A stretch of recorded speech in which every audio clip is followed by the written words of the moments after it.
On nous répète toujours la même histoire. On nous dit, on traverse une épreuve, on va s'en sortir ensemble. Mais si on regarde bien, ce ne sont jamais les peuples qui s'en sortent. Ce sont ceux qui dirigent les crises. 1918. Le monde sort de la Première Guerre mondiale, une guerre qui a décimé une génération entière.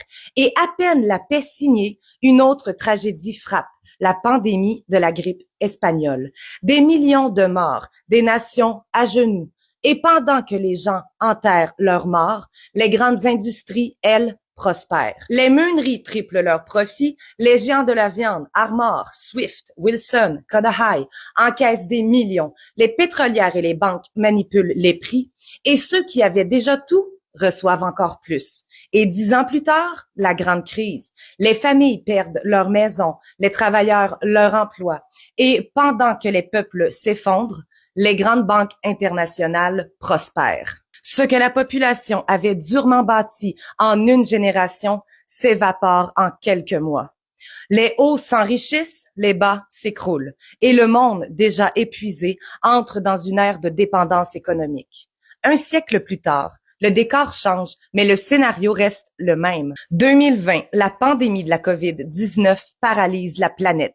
Les rues se vident et les gouvernements imposent le silence. Les frontières se ferment, du moins pour les citoyens ordinaires, car pendant ce temps, une immigration de masse mal gérée s'installe et les intérêts économiques, eux, continuent de circuler librement. Et encore une fois, pendant que le monde a peur, certains encaissent. Big Pharma, Big Tech, les marchés financiers, des milliards créés à partir de rien, des contrats publics, des rachats massifs et des profits records. Puis vient la suite logique, la crise. 2025, inflation, faillite, chômage. Les petits tombent, les grands s'agrandissent. Et derrière ces empires modernes, General Mills, ExxonMobil, Chevron, JP Morgan, on retrouve les vieilles dynasties financières, les Rockefeller, piliers du pétrole et de la philanthropie, et les Rothschild, symbole de la puissance bancaire européenne. Les noms changent, les structures évoluent,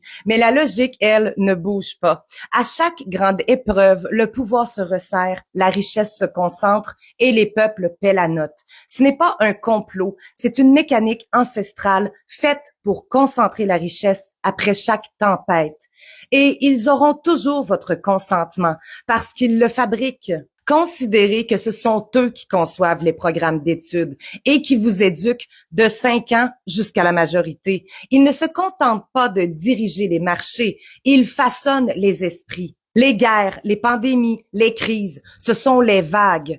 Et à chaque fois qu'elles se retirent, il y a moins de mains pour reconstruire, mais plus de mains pour encaisser. L'histoire ne se répète pas depuis 100 ans, elle se répète depuis toujours. Et tant qu'on refusera de la regarder en face, le monde, lui, continuera de tourner en rond.